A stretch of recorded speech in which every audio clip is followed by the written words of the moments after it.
Welcome to the Healing Energy Collective, a space for mindfulness, embodiment, and healing. I'm Scarlett Chang, and I'm so grateful you're here. Today's episode explores something so many of us do, especially in relationships that matter deeply to us, and that's mind reading. That inner voice that says, they should just know how I feel. If I have to ask, it doesn't count. I can tell what they're thinking just by their tone. But here's the truth: you're not a mind reader, and neither is your partner. Let's take a breath together. Inhale through your nose and exhale through your mouth. Let's begin. Mind reading is often a protective strategy, something we've learned early in life.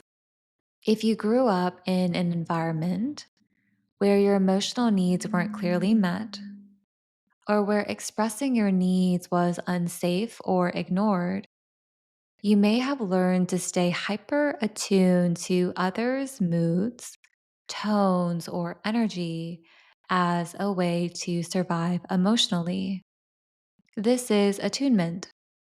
It's something we deeply crave as children: to be felt, seen, and responded to without having to explain ourselves. And when that attunement is missing or inconsistent, we often internalize a belief like, I have to guess what others feel or think to stay safe. I shouldn't need to ask for love, affection, or clarity. If someone loves me, they'll just know. But in adult relationships, especially healthy ones, mind reading creates disconnection. Here's the thing about mind reading: it often leads to misunderstanding, resentment, and anxiety. When we assume someone's thoughts or feelings, we're not actually responding to them. We're responding to our own fears, wounds, and assumptions. Examples of this might sound like, they're quiet. They must be mad at me. If they really cared, they would have known I needed support.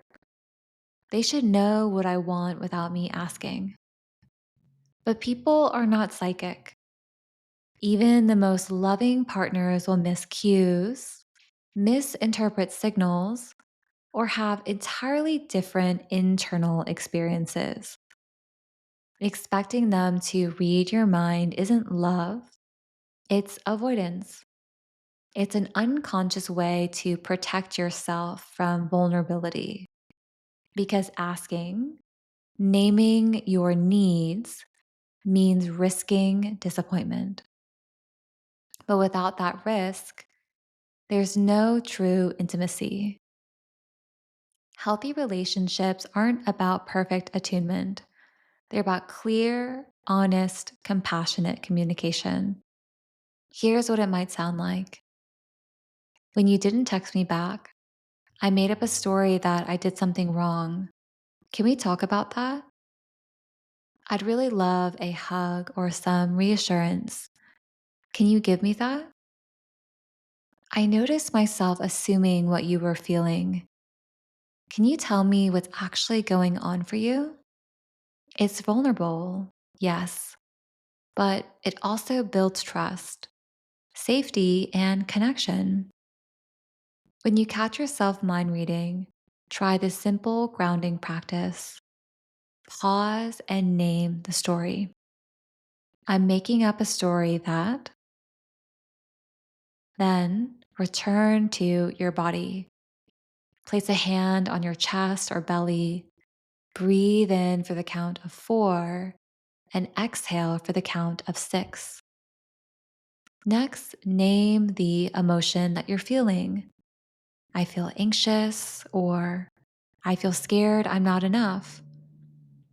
Then Ask clearly or check in. Say, "Can I ask you what's going on for you?" Or, "Here's what I need." This practice helps you shift from assumption to curiosity, from protection to connection.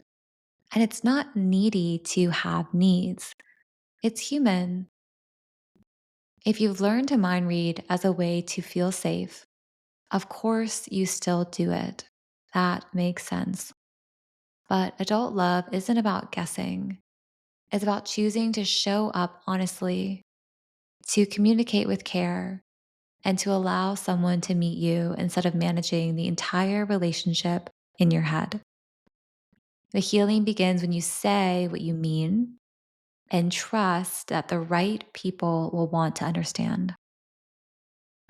Inside the Healing Energy Collective, we practice coming back to our truth, to our bodies, and to our breath. We practice speaking clearly, asking for what we need, and holding space for ourselves and others. And if your heart is still healing from past relationships or emotional wounds, I invite you to explore Healing from Heartbreak, Returning to Wholeness. My course is designed to guide you back into self trust, embodiment, and emotional clarity. You don't have to guess anymore. You are allowed to ask, you are allowed to receive, and you are allowed to be met. Remember that you are enough exactly as you are, and I'll see you next time.